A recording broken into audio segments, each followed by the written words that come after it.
Well, it is my pleasure to introduce a dear friend of mine, Richard, I've known for several decades now. I've had the opportunity to visit him in his home country and city of Adelaide. But he really is somebody who stands out in our field. So as a background, Richard is a senior perfusionist in the Department of Cardiac and Thoracic Surgery at Flinders Medical Centre, which is located in South Australia in a beautiful town of Adelaide. He's been intimately involved in registry data over the last probably going on 2 decades now, probably the leading individual in our field on incorporating outcomes related data using registry information from a group of hospitals located in New Zealand and in Australia. And he's done this as a volunteer. It's been his passion for as long as I've known him. And it's been a pleasure to read the many articles that he has written. He's won multiple awards throughout his career for his presentation.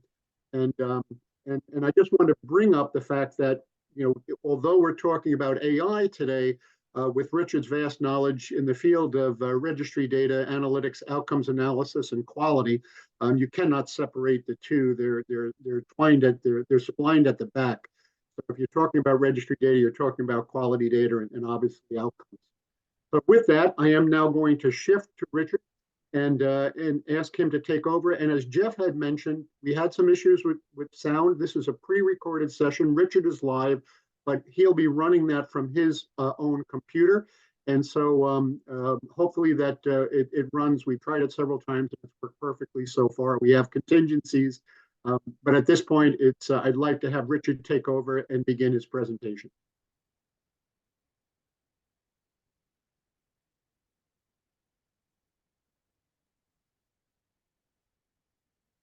Thanks very much, Al, for that amazing introduction.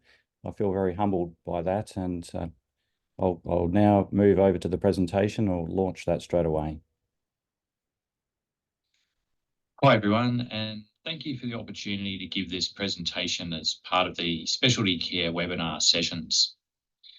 I'm sure that you all would have heard about artificial intelligence, and whether you've been aware of it or not, you will have experienced it in your everyday life. The question that I'll address in this presentation is whether it has a role in cardiopulmonary bypass. So around 2005, the explosion of big data was driven by the realization of the volume of data generated through social media and other online services. Open sourced framework development then provided a platform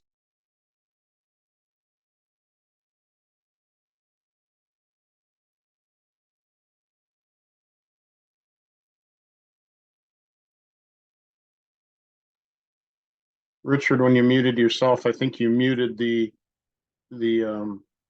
presentation.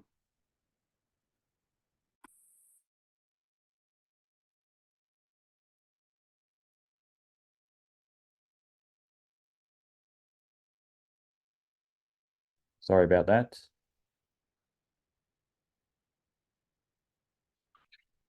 Hi, everyone, and thank you.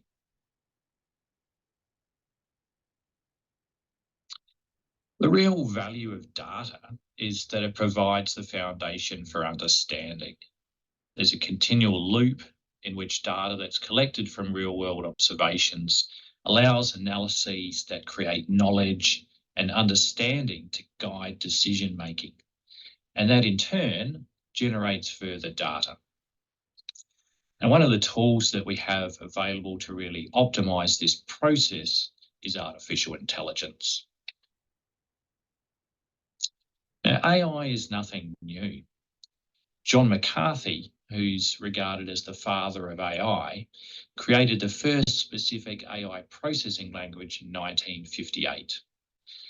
And at the time, this received most public recognition for the fact that you could play a game against a computer. But over recent years, AI has been making headlines again.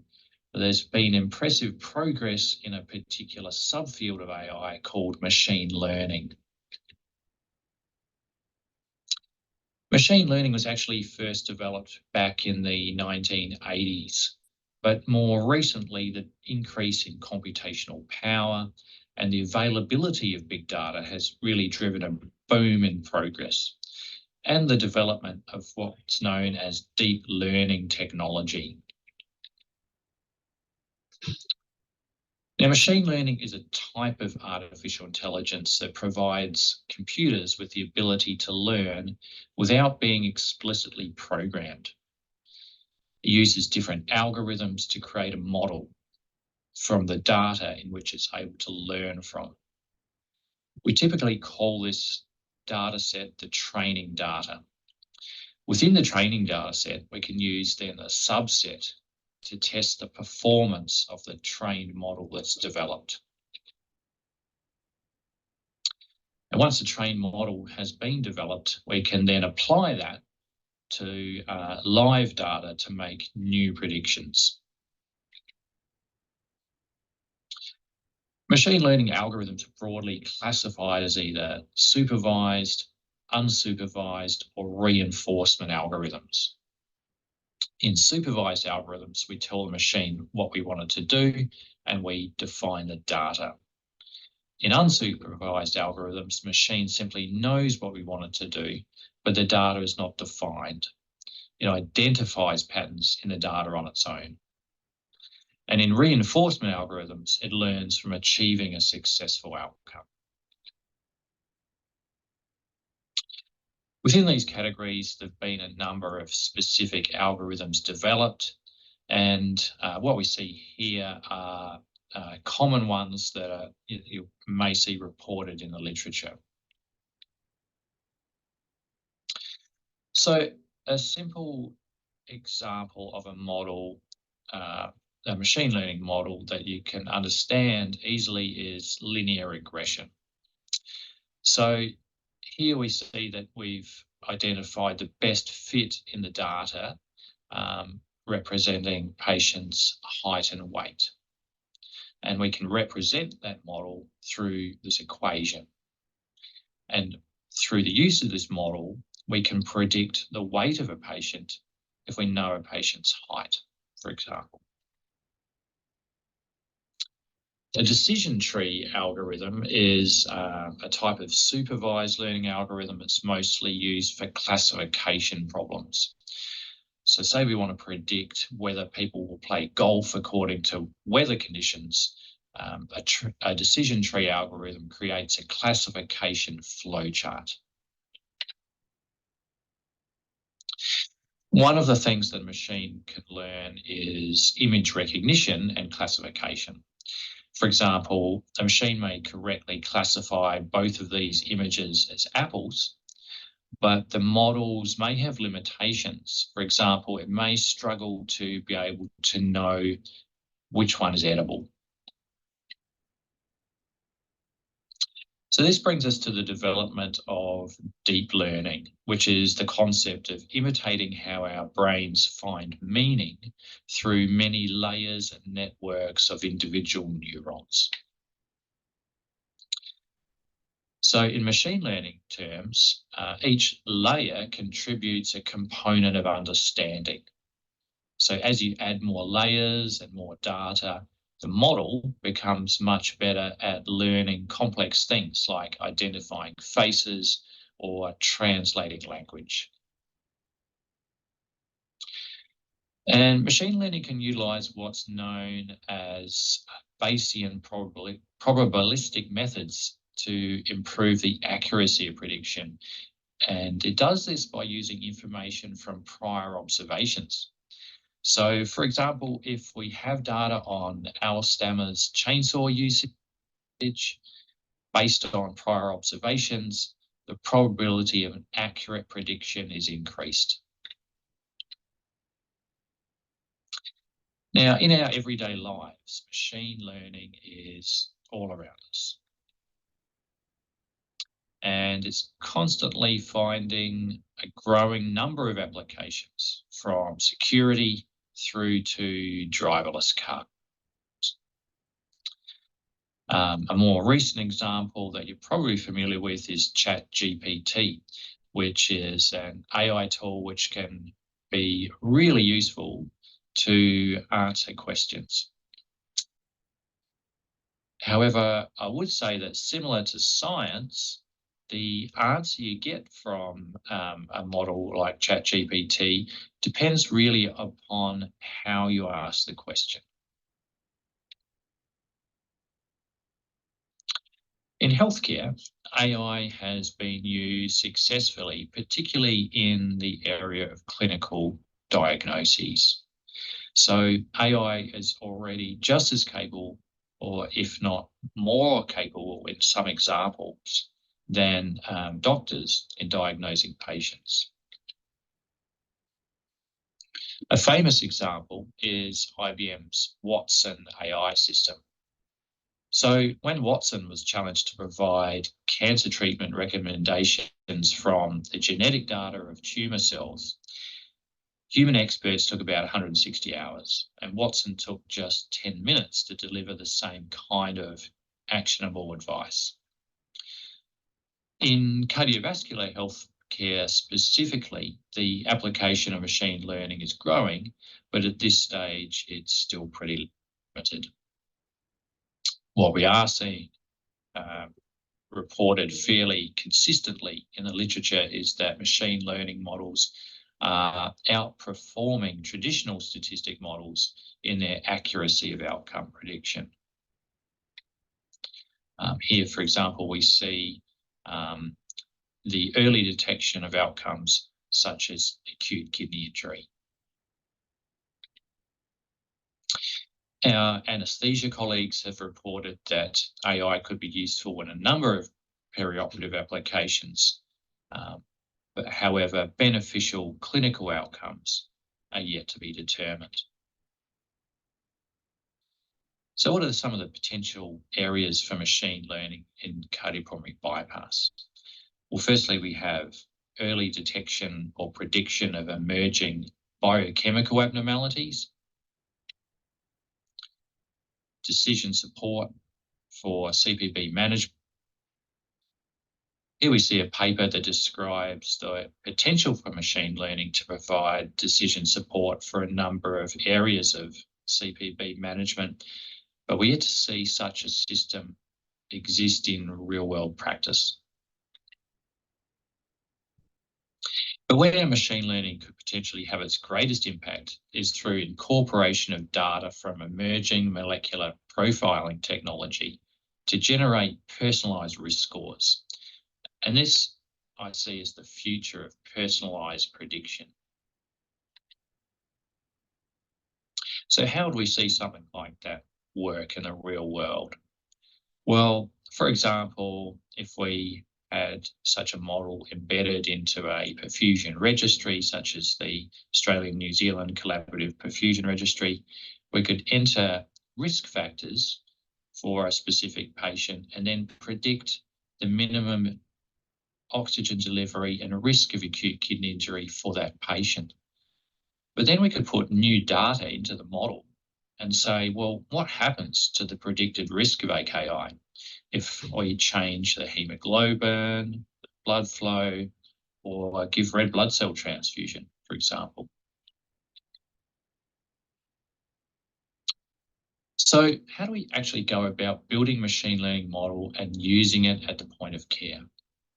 Well, firstly, we need to create a model by using machine learning and finding the algorithm that works best using some training data. Next, we need to check that the model predicts as well with the new data as it does with the training data. And this is where we find out if there's a problem with the model. A common problem with machine learning models is that they have a tendency towards overfitting the data.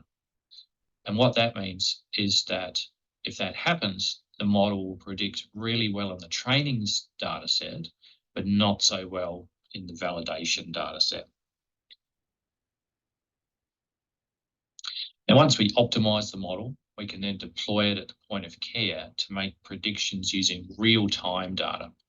And there are a number of platforms developed to make this easy. For example, Microsoft Azure, Machine Learning Studio, which is a cloud-based platform, or other applications such as Shiny, which embeds machine learning models into a web page. So given that the potential for machine learning is so huge, the question is whether there is still a role for traditional statistics. And the answer is absolutely yes. And this is because of the difference between exploratory and predictive analyses. So consider these two questions. One is concerned with explaining the underlying mechanisms of acute kidney injury, and the other is about predicting kidney injury. One of the current limitations of machine learning models is their interpretability. So for clinicians, this creates a dilemma, since we need to be able to understand analytical models if we're to apply them to patient treatment. But the most effective at making predictions have the least opportunity for us to understand how they actually work. So if we look at this comparison of predicting mortality, although the machine learning algorithm predicts better, we're not able to explain for a particular patient how their predicted risk is derived. Whereas with the ERA score, we know what factors are contributing. So although machine learning offers enormous potential, its application will require the same level of clinical research rigor involving any clinical intervention before the widespread adoption can be achieved. So what about other advances in AI apart from machine learning?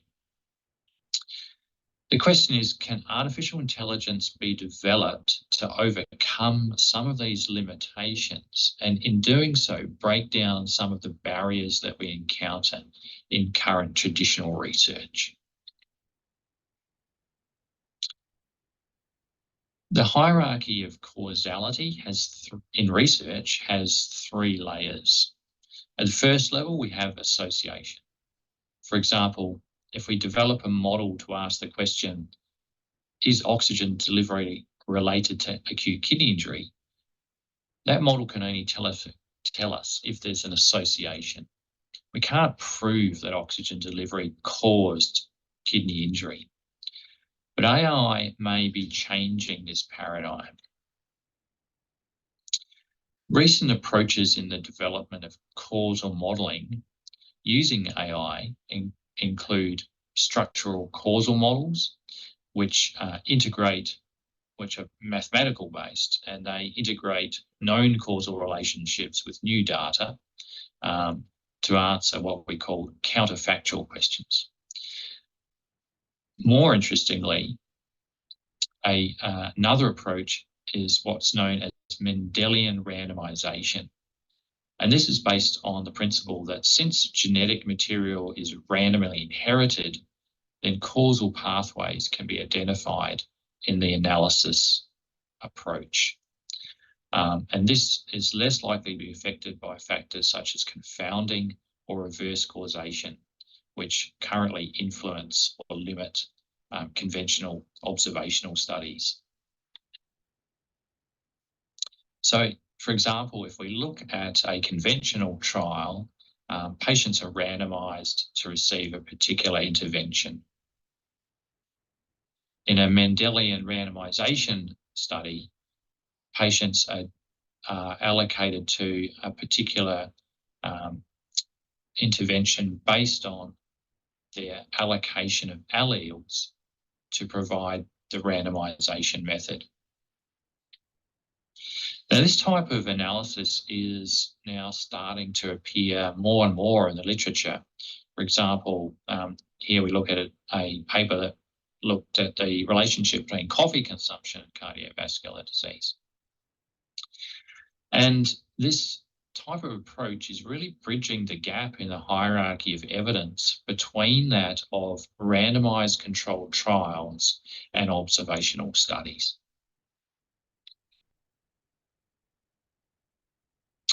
So in summary, our ability to increase knowledge, calculate risk, and detect perioperative events associated with surgery and cardiopulmonary bypass is improving through our interaction with data and AI. The potential impact of individual outcome prediction following CPB could lead to personalisation of CPB practice. The use of genetic data in combination with clinical data sets provides the potential to strengthen the knowledge base for the impact of CPB practice on patient outcome. And the application of machine learning models in CPB will require the same level of clinical research rigour involving any clinical intervention before widespread adoption can be achieved. And I'd just like to finish with a famous quote from a statistician by the name of George Box. And that is that all models are wrong, but some are useful. Thank you very much.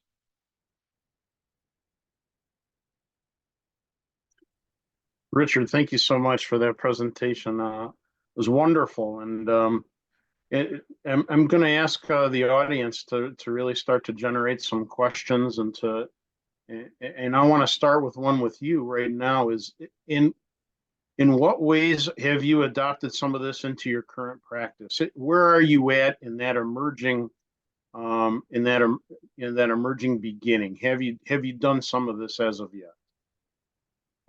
Yeah, thanks, Jeff. That's a wonderful question. And I think at this point, the answer is that the integration of machine learning into our practice is still at the theoretical level. So as Al alluded to earlier, I'm thankful to have been involved with the Australian and New Zealand Collaborative Perfusion Registry over many years.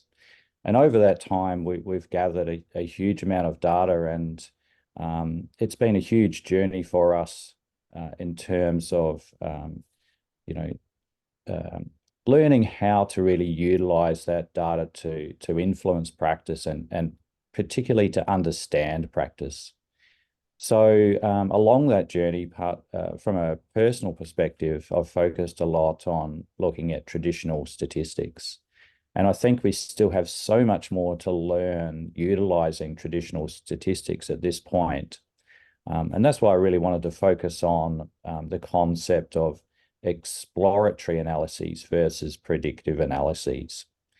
The wealth of data that we have, if we match that with the lack of basic understanding of cardiopulmonary bypass and the relationships between what we do on a day-to-day basis and patient outcome, the gap is huge.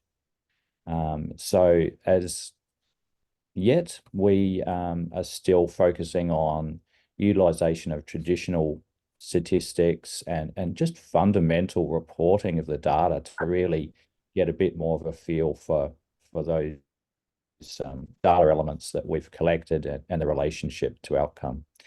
But having said all that, on the horizon, I am looking at developing a machine learning model to predict acute kidney injury in conjunction with a wonderfully talented perfusionist from the Netherlands, Marloes van Hoeven. And we are currently developing both a traditional statistical model, or the plan is to develop a traditional statistical model and compare that to the predictive power of a machine learning model. And Marloes is really the expert on the machine learning approach. And I'll lead the statistical analyses. And together, we're hoping to come up with a comparison and some informative information. And from that, we'll then look at the potential for deploying that model. So hopefully that answers that question for you. Thank you. Richard, thank you so much. And clearly we're looking at the future, and we've all been anxiously awaiting what Jeff just asked as a question and what you're working on. And by the way, this is part of Richard's PhD thesis that he's close to finishing. So this is something that is going to continue to evolve in our practice for years into the future. So it's really important to grasp not only what the practitioners are doing, but also what the vendors are doing of manufacturing devices. Clearly, heart-lung machines, looking at some of the more recent ones that have come onto the market, um, have moved into the future in regards to their ability to collect data.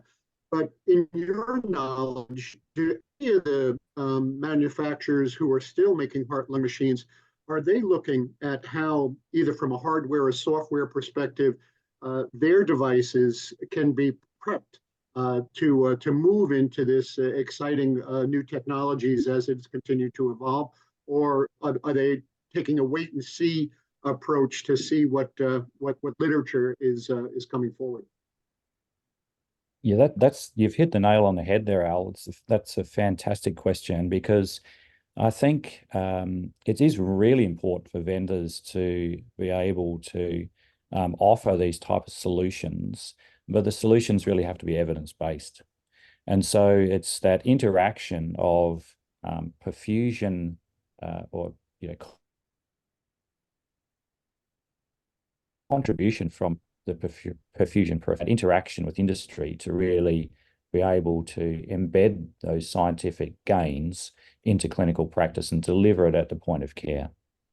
So to answer your question, yes, I am aware of manufacturers being interested in this technology. So an example is GDP.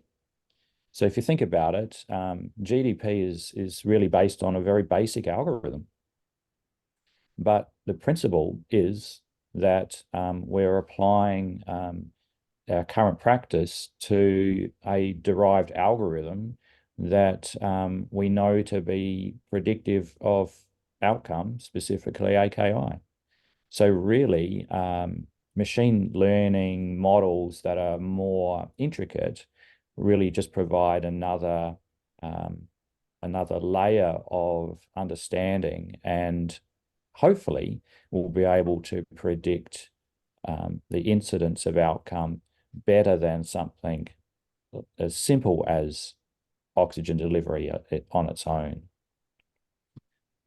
If you look at the literature at the moment, so going back to the concept of GDP, we know that the founder of that concept in terms of the bypass literature in relation to AKI is Marco Ranucci. He recently published a paper looking at the concept of dynamic prediction of risk of AKI as opposed to a static prediction. So if you're not familiar with that paper, it's published, I think, last year.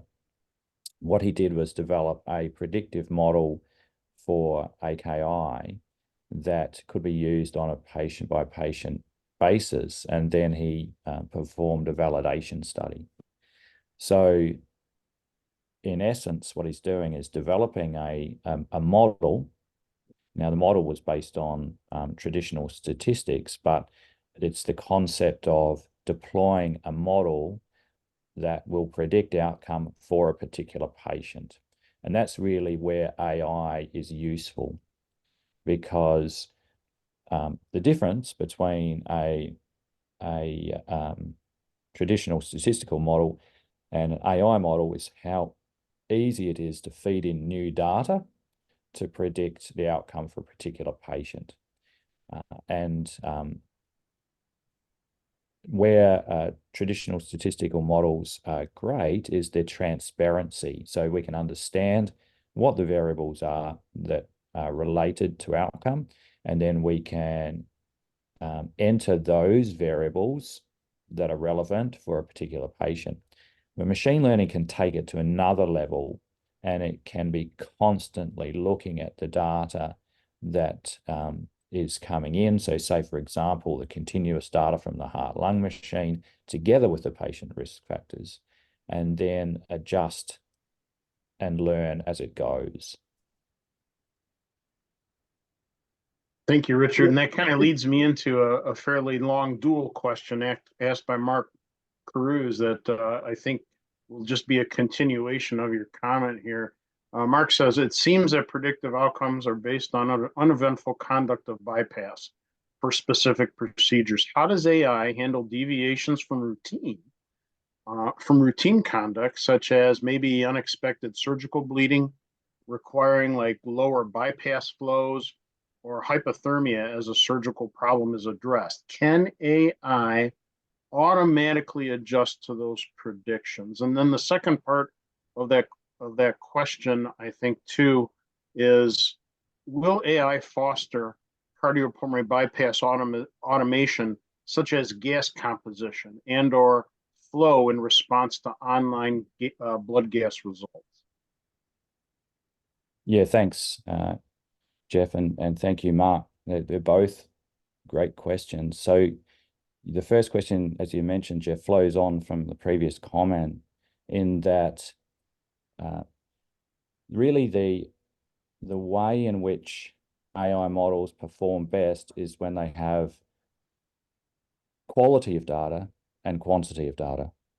So the bigger source of information that a model can utilize to predict, the more it's then able to encompass the low frequency events that have potential to be predictors to outcome. Does that make sense to you guys? Yeah. So for example, you've given an example there's unexpected surgical bleeding. So the question becomes, does the data source that you are utilizing collect that data? And if it does, and it's low frequency, how many sites, for example, are feeding that data in? So to encompass variation, really what you need to have is as many observations as possible and from as wide a source as possible. So this is where we get into, of course, my favorite topic, and that is registry participation.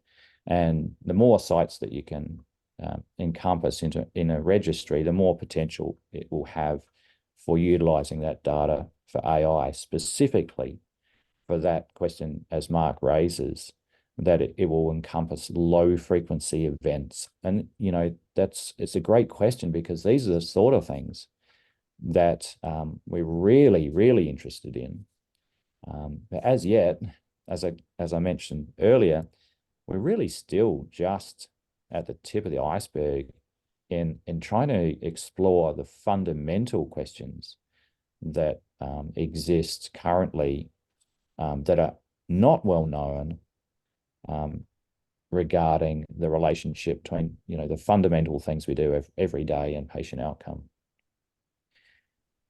So the second question, will AI foster automation in CPB? Well, absolutely. It's already doing that in terms of vendor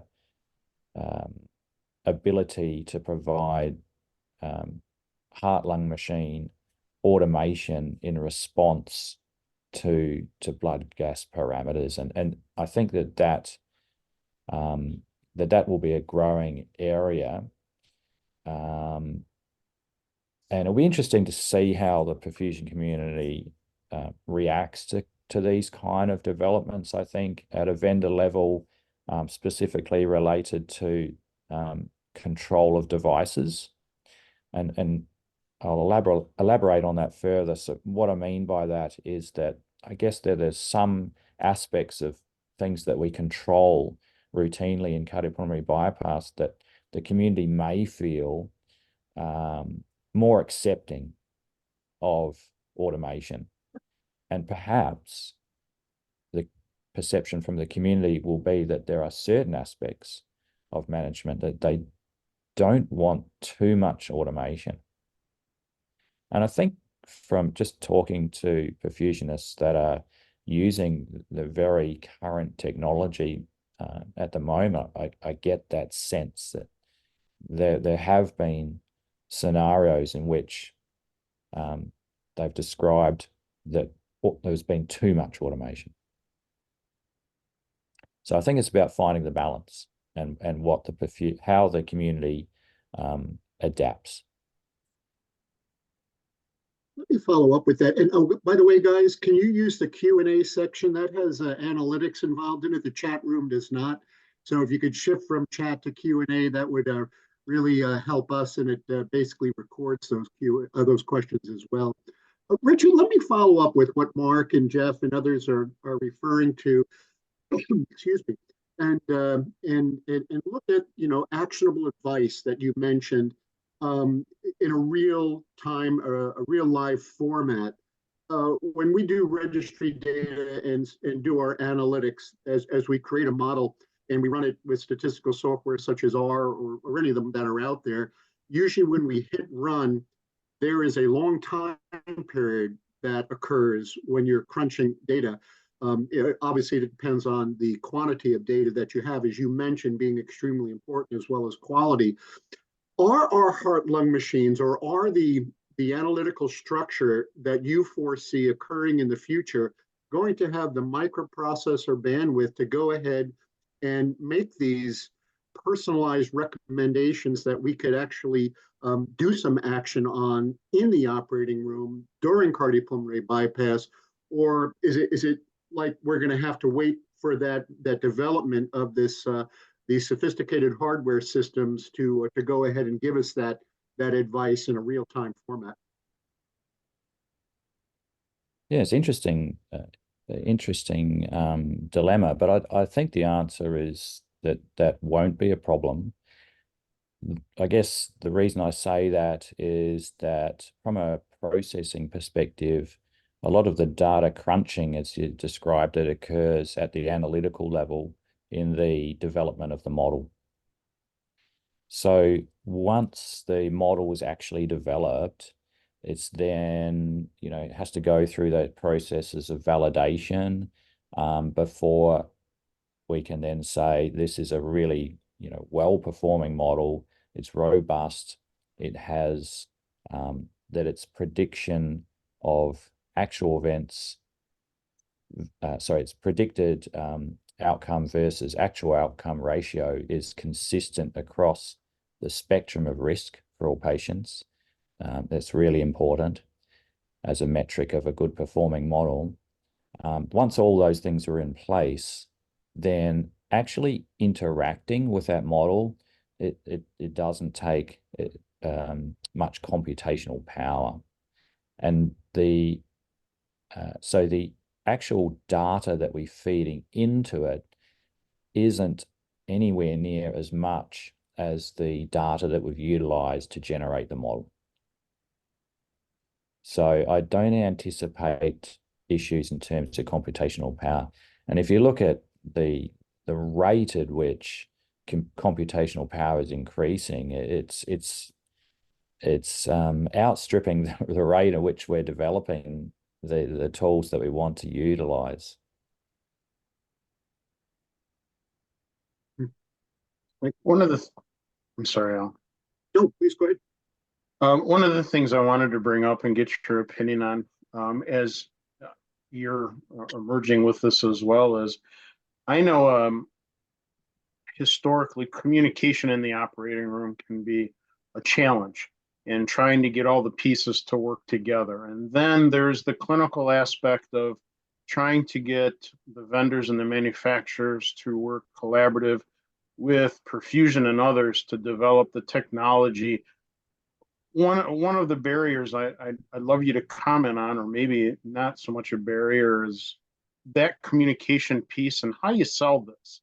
I mean, I buy in, and the outcome to the patient, the improvement, that speaks for itself. But that in the operating room theater, there are those that will never change, or they're resistant to change.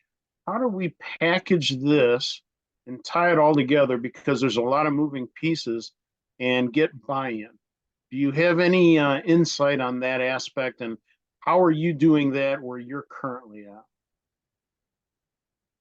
Yeah, so I think I think, correct me if I'm wrong, but I think what you're getting to there, in essence, is how do we influence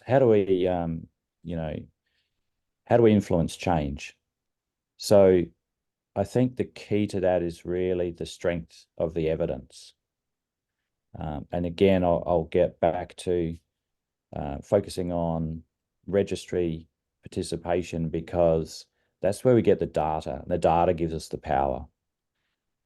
So, early on in my presentation, I included that slide that really talked about how the foundation for knowledge really is data. And then it creates that cyclical feedback that the utilization of data and creation of knowledge then helps us to make decisions. And really it's on the basis of deciding whether those decisions, or analyzing the outcomes of those decisions, that then generates new knowledge. So if we can have good knowledge as a foundation that's based on quality data, it's more likely that the outcome of our decisions will have a positive influence on implementation of that change. So in terms of, so you touched on two areas. Firstly, the OR. So I think that that's really paramount in our relationships in a multidisciplinary clinical environment. I think our colleagues in the OR are going to be particularly influenced by the quality of evidence that we'll be able to provide to them. And then if we have buy-in in terms of being able to apply that evidence and it works, then it's going to reinforce to them that as perfusionists, we have the ability to influence change in a positive direction. And I think the same concept applies to vendors. Now, it's obviously a different interaction that we have with vendors, and the motivation about implementing change from a vendor perspective is very different to that of the clinical perspective. But in essence, we're all in the same team, and that is that we want to provide the best outcome for patients. So our vendors too have a vested interest in that, but from a different perspective, simply because they're not providing the care directly themselves. And also they want to be able to provide us as clinicians with tools that are useful to us. So I think, again, they're going to be guided by the quality of literature that as a profession that we can provide. And again, that we can demonstrate has usefulness. And that's how I think we're more likely to get buy-in at a vendor level. Richard, let me follow up with a question, and this is really formed by Gerard Myers, who I'll get to his question in a second. A couple of weeks ago, a door blew off of an airplane, a 737, here in the United States, and I'm sure it made world literature, world knowledge, and you probably have heard about it. And you think back to what occurred with the first problems with the 737 MAX, and if just as a reminder, Boeing came out initially and blamed the Malaysian pilots for causing that crash. And then on review, it was found out that pilots didn't make the mistake. It was within the software of the system. Here we are in medicine where individuals still have the capacity to make decisions outside of the realm of knowledge or information data that is being provided to them. We all work with surgeons. We know that even with the best practices that we have and knowing what we should be doing, the highest level of evidence, it seems to be overridden by an individual who is obviously in taking care of a patient. And with AI, that this is Gerard's question now. Sorry for that background, but Gerard is saying, are we as perfusionists at a in danger? And I wouldn't say danger, that's too dramatic a word, but is it something there, where we can have that ability to override a system or to make our own clinical judgment? Would it be taken away when machine learning is occurring and giving us that information where we may not have the ability to make a change based upon our experiential level? So I don't know, Richard, if that's making sense, but Gerard's question. Yep, absolutely. Okay, thank you. Yeah, no, look, I love that this where you're going with this, because I think it's really, really fascinating. Both on a it touches many aspects. I mean, it has a philosophical realm to it, safety, etc., etc.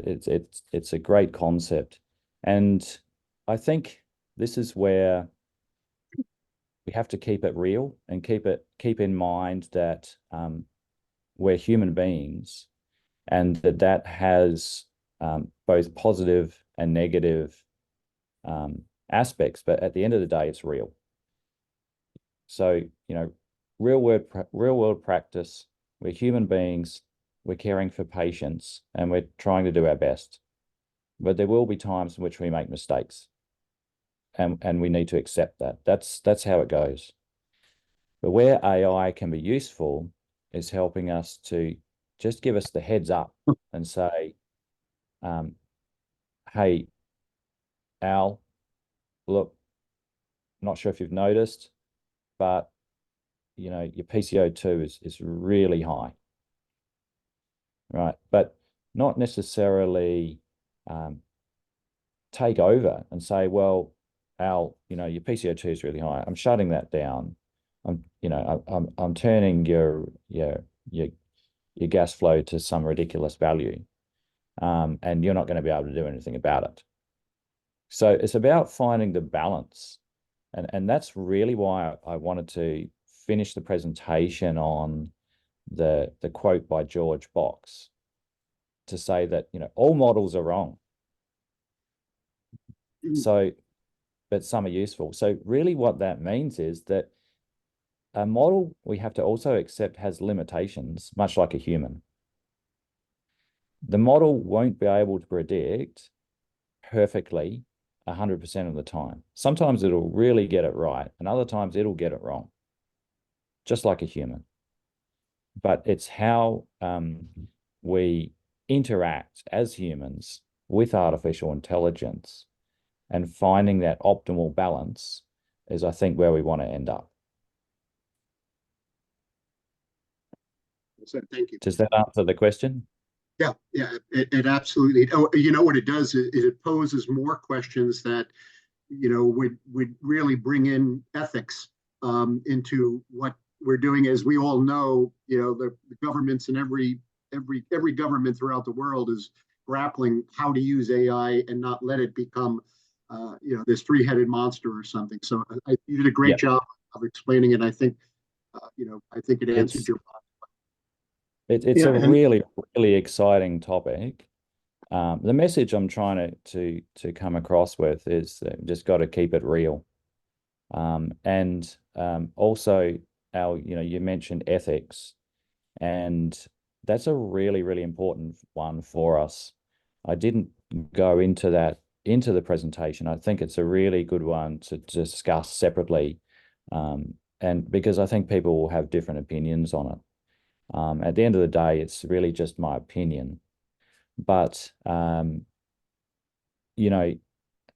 what I did allude to was that, I guess from a conservative perspective, I think it is where I'm coming from. But I believe that that's the best approach to have at an ethical level. And that is that if we want to implement artificial intelligence models that will change practice, that we treat it like any other intervention, and that will have to undergo the same level of research rigor to make sure that it's safe before it, will achieve widespread adoption. Yeah, and Richard, it's kind of funny. Leon Stichka asked a question, and it kind of just parries into this, but I'd like to hear your twist on it. Low hematocrit increases M&M, giving packed cells increases M&M. Exactly how, as a clinician, to override anything, or how would that AI work out that choice as to what to do? Would it give us, as the ultimate operator of the heart-lung machine, would it give us a predictive model that says X amount % outcome if blood is given? How would that, what would that kind of look like for a clinician who is, depending on that feedback, who still has the ultimate decision to make? How do we make that decision in this litigation environment where we have something predicting for us what we should do, but yet we have to really contemplate which choice to make? Yeah, great example. With regard to, red blood cell transfusion. And that's why I specifically included it in that example that I put up in the presentation about how we would deploy a model that would predict acute kidney injury, and you could feed into it. What happens if I give red blood cell transfusion to this patient right now? And really all the model can do is then give you an answer in terms of how that would change the risk of AKI. So, that goes into that ethos of keeping in mind the model will always be wrong to some degree. So in other words, it will give you a predictive ability. The question really is that ability useful to you? So is it better to have that knowledge and say, well, I'm on pump, I've got a patient here with a low hematocrit, I'm not sure whether to give red blood cells. So is the answer that the model gives you in saying, well, look, I can tell you the best of my model's ability that if you do that, this will change the risk of AKI to this. The question then becomes a philosophical one, really, is to say, well, is that useful to me? And I think that feeds back to what I was talking about earlier, that we're not really at the stage yet where we can say through scientific evidence that it is, because we haven't tested it. We haven't applied these models in clinical care and seen whether such an example would be beneficial. So I can only I can't answer the question explicitly and say that doing that would be better, because simply we don't have the evidence yet. But theoretically, I think that's where we're headed, and this is exactly what we need to evaluate. I also see a lot of variants that in treatment regimens that could be here, and with the pending equipment that's available in everybody's operating room, how integrative that AI would be, at what level do you apply it? And I see an entire forum, I don't know if you would agree, of a I hate to put the word regulatory to it, but it would almost seem like with the variants from hospital to hospital or state to state or country to country, there should almost be an international basis of maybe how this technology is applied. Does that seem far-fetched? No, absolutely. I think it's realistic, and that's exactly what's happening in the world in terms of governments and making regulations now about what isn't allowed in terms of AI integration into the community and in the wider community. And I think that and they're looking at that from a legislative perspective and a safety perspective. And I think it'll be exactly the same in the cardiopulmonary bypass community. The advantage that we have is science. And if we stick to science and we stick to the ethics of clinical practice and introduction of technology, and if we treat AI as an intervention, then I think that's the key to overcoming those concerns. Well, Richard, we have about a minute left, and I'm going to ask you for a brief response to two very pertinent questions from Bob Bernstein and Edward Talbay. And, Bob's asking if you're paper charting, how do you get involved to participate in a registry? And then Edwin is saying, how do we get our colleagues to buy into the importance of quality from collecting data in an accurate and precise manner? So we only have 45 seconds or so, but can you address those questions? Okay, so I guess I've always been a big supporter of electronic charting, and I would simply suggest to adopt electronic charting. The second question, I'm sorry, you broke up a little bit. I didn't quite sorry. catch it. How do we convince colleagues? And I think you answered this in your previous response to Jeff's query, but how do we convince colleagues of the importance of accurate data collection? Yes, I think you're right.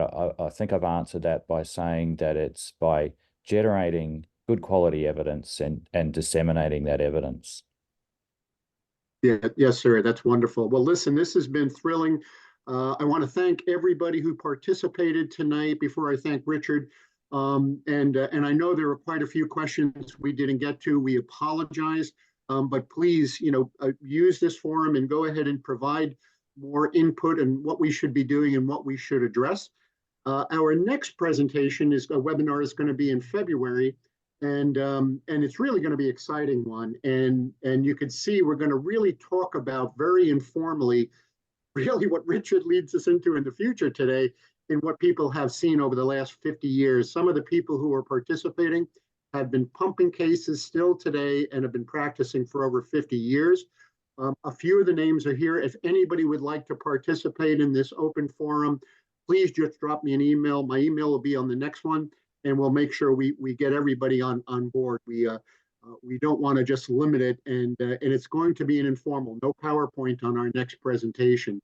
So with that, let me begin by thanking Richard. Richard, this was phenomenal. I really enjoyed this, and it's titillating and it's stimulating for the future.